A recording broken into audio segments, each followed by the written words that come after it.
like Clark, I can't stop. Fuck around, make my 40 pop. No popcorn, I pop pistols. Reaming my body, clothing no issue. Bitch, you look sick, you need a tissue. You drop a body, I just might bless you. I'm metrosexual. Yo, what is going on, everyone? It's Wraith here, back with another video. Now, in my last video, I basically talked about how to improve your aim in Fortnite, and I've been getting this question a lot, and it's basically, what do I think is better, high sensitivity or low sensitivity? And in this video, I'm basically going to be explaining the pros and cons of both, what I use, and personally what I think is better.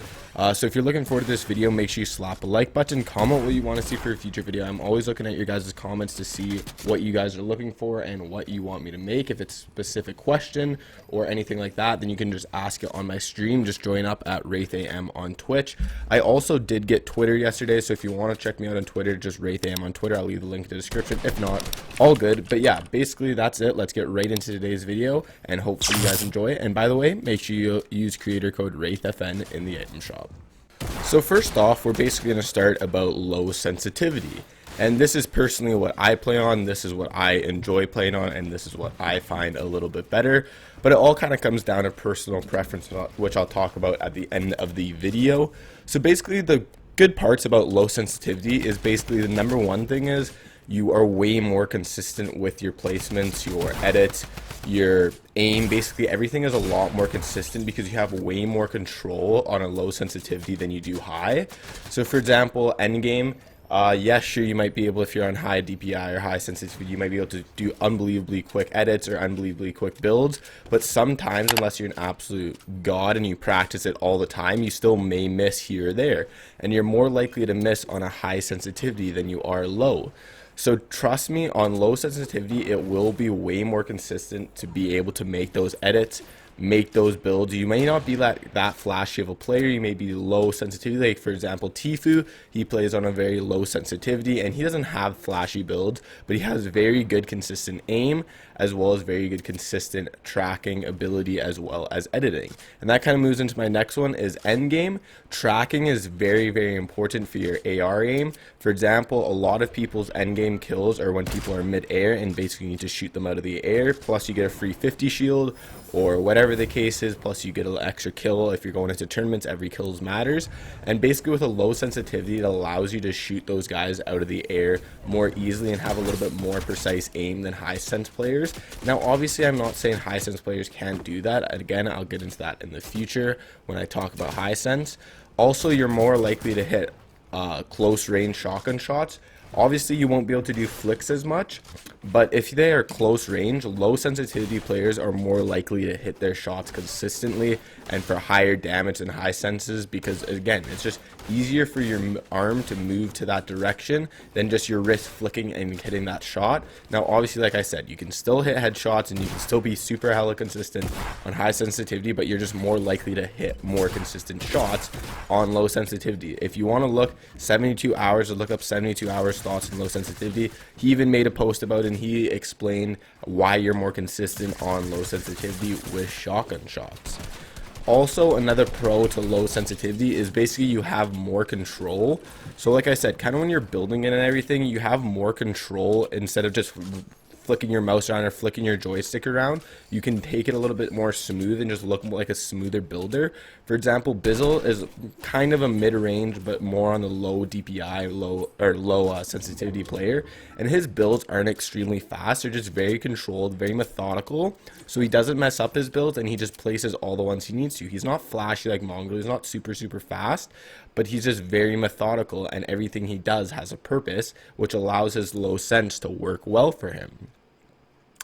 But now let's move on to high sense. And by the way, I'm going to use a lot of Mongrel and Mr. Savage. Mongrel is a very low sense player, although I'll talk about this later. He has extremely big wrist or arm movements. That is why he looks so fast as he does. And then Mr. Savage is a very fast, high sense player with one of the highest senses and DPIs in the game, which allows him to be that quick. And again, I'll talk about that in the future.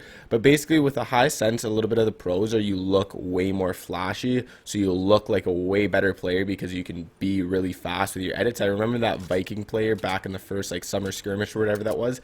Everyone was going insane because he was playing on like 5,000 DPI or something, and he just looked absolutely incredible. When in reality, just because you can build 390s almost instantly or 3 1x1s doesn't technically mean that's better. It just means you have a very fast mouse and fast DPI, which isn't always better. But obviously, like people like Mr. Savage or whoever, if you're a pro player playing on high sensitivity, they've learned to control their sensitivity as well as utilize it to do the best that they can do. So for example, a little bit of a good part of high sensitivity is you do have quicker edits and quicker builds. Although, like I said, it will require a little bit more practice not to mess up, because it is harder to be more consistent when you're trying to move your mouse only a fraction of an inch and do it as quick as possible. So trust me, it will be harder, but it is, again, personal preference, and it may work for you in the long run.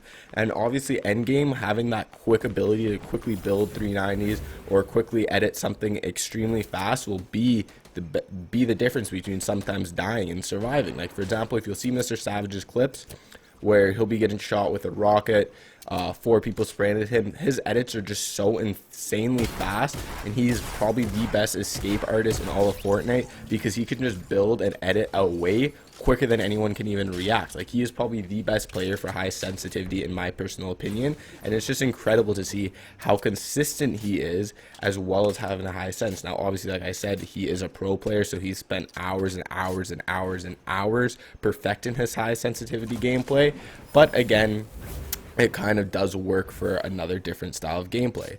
The last good pro thing about high sensitivity is your flick shots. You can hit some insane flick shots, like, you know, Eric Triceps, also Mr. Savage, I guess, hits crazy flick shots with their shotguns, with their AR. You can absolutely flick people's heads off. Like, it's incredible some flick shots you can hit. Now obviously you can hit them on low sensitivity, but it doesn't look as good, and it's way harder to hit high frequency flick shots than it is on high sense.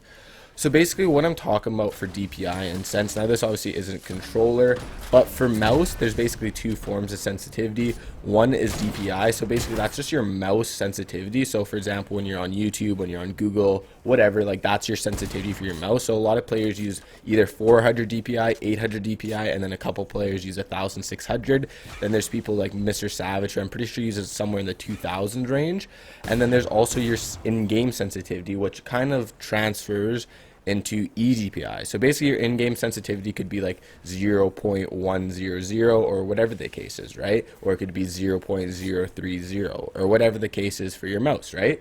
So basically what eDPI is putting those two together, your DPI as well as your sensitivity. So it kind of gets a little bit hard to explain here, but basically if your DPI is on 400 and your in-game sensitivity is 0.100, that's basically the same thing of having 800 DPI as well as an in-game sensitivity as 0.5 or 0.050.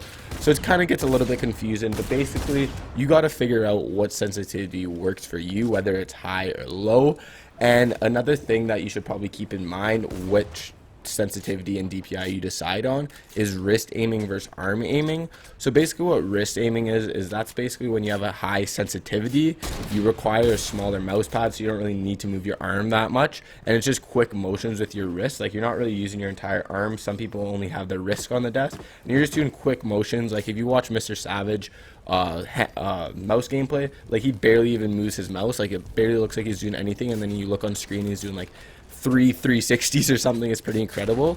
And then when it comes to arm aiming, basically you need a way bigger mouse pad, and you need to use your entire arm motion. Like, again, for Mongrel himself, basically you need to move he moves his entire arm around his mouse pad, and it looks like he's friggin' throwing out his elbow and shoulder every single time he moves his arm, because he's just flicking his arm as much as he can, because on low sensitivity you're forced to utilize more of your entire arm.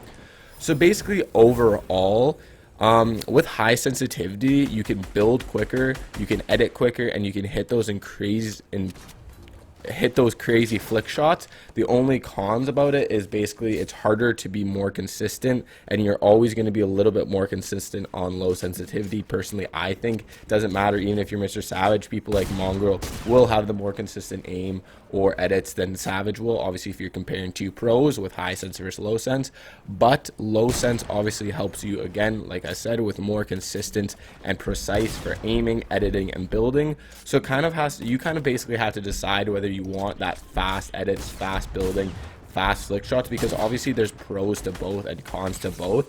There's no better way It's just what you decide. Some people like low DPI and low sensitivity. Some people like high DPI, high sensitivity. I say you kind of should try both and figure out what works for you. I know I started on high DPI and high in-game sense when I first started Fortnite on keyboard and mouse, and then I switched down to low DPI and low sensitivity, and I like it way more, and I find I'm a way more consistent player. But again, it's all kind of up to you. And then controllers, same thing. You kind of got to figure out what's better for you, high sensitivity or low sensitivity. But that's basically it for today's video. If you enjoyed, make sure you slap the like button, comment what you want to see for a future video, and hit that subscribe button. I'll see you guys all in the next video. Peace.